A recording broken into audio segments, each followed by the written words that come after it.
കൊല്ലത്തിൻ്റെ മാത്രമല്ല കേരളത്തിൻ്റെ മൊത്തം വ്യാവസായിക രംഗത്തും നിയമസഭാ സാമാജികൻ എന്ന നിലയിലും ഏറെ പ്രമുഖനും പ്രശസ്തനും നമ്മൾക്ക് ഏറെ അടുപ്പമുള്ള ആളാണ് ശ്രീ യൂനസ് കുഞ്ഞ്.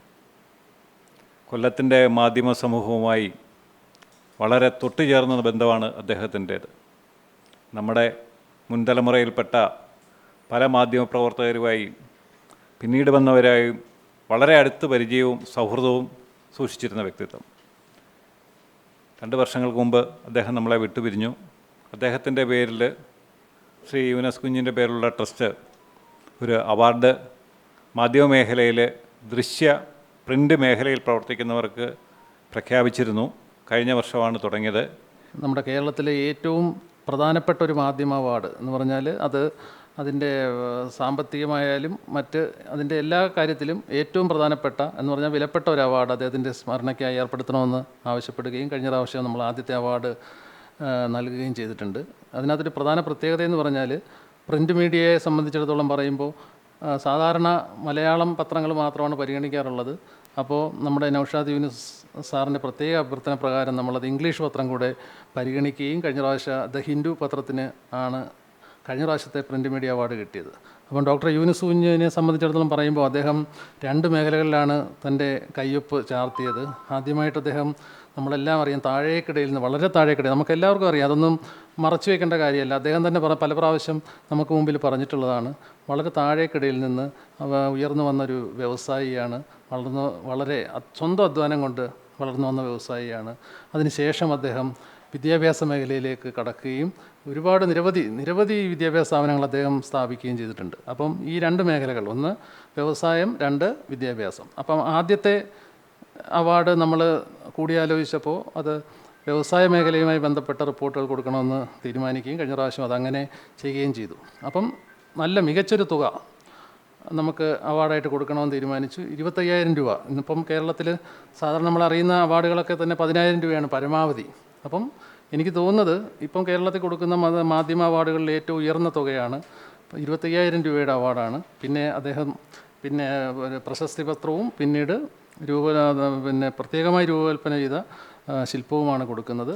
കഴിഞ്ഞ പ്രാവശ്യം ഇതേപോലെ വ്യവസായ മേഖലയിലെ മികച്ച റിപ്പോർട്ടിന് അവാർഡ് കൊടുത്തു. ഇത്തവണ നമ്മൾ എടുത്തത് വിദ്യാഭ്യാസ മേഖലയാണ്. അപ്പം വിദ്യാഭ്യാസ മേഖലയുടെ ഉന്നമനത്തിനായിട്ടുള്ള മികച്ച റിപ്പോർട്ടുകളാണ് ഇത്തവണ ക്ഷണിച്ചത്.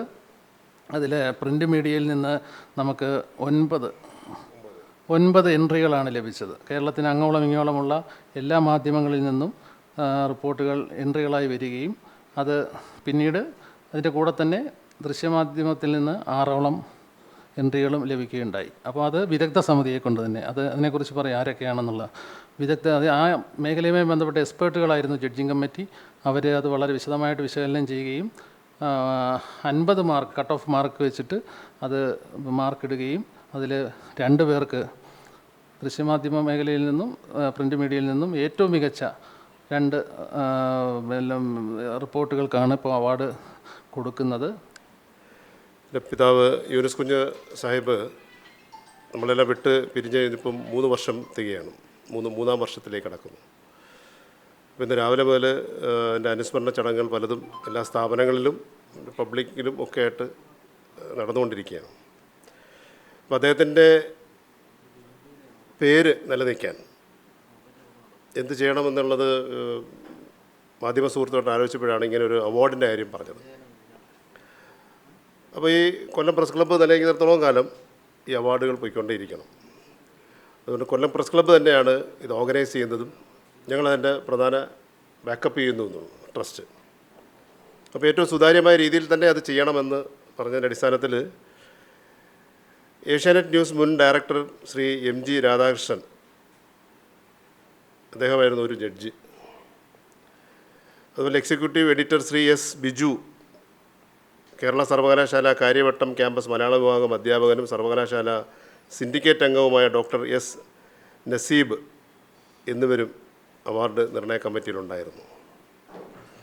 അവർ ഒരുപാട് എൻട്രികൾ പരിശോധിച്ചതിൻ്റെ അത് സ്ക്രീൻഷോട്ട് സൈഡ് ലൈൻ ചെയ്ത് അല്ലെങ്കിൽ അത് സ്ക്രീൻ ചെയ്ത് 9 ചുരുക്കിയിട്ട് പിന്നെ അതിൽ നിന്ന് ഒരാളെ തിരഞ്ഞെടുക്കുകയാണ് ചെയ്യുന്നത്.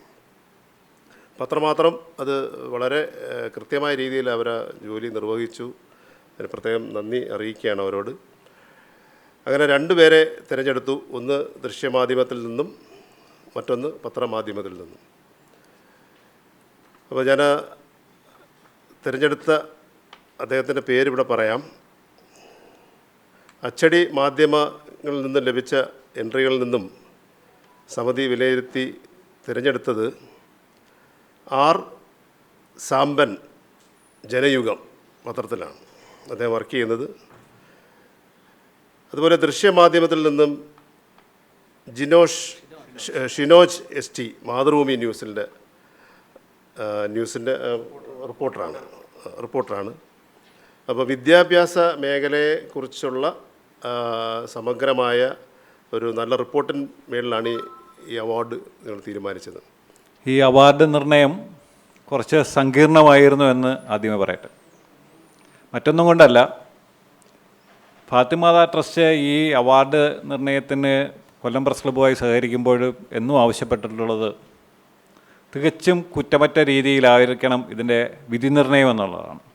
അതിനുവേണ്ടി തന്നെയാണ് നമ്മൾ ഈ ജഡ്ജിങ് പാനലിനെ വളരെ ആലോചിച്ചുറച്ച് കണ്ടെത്തിയതാണ് ഈ ജഡ്ജസിനെ.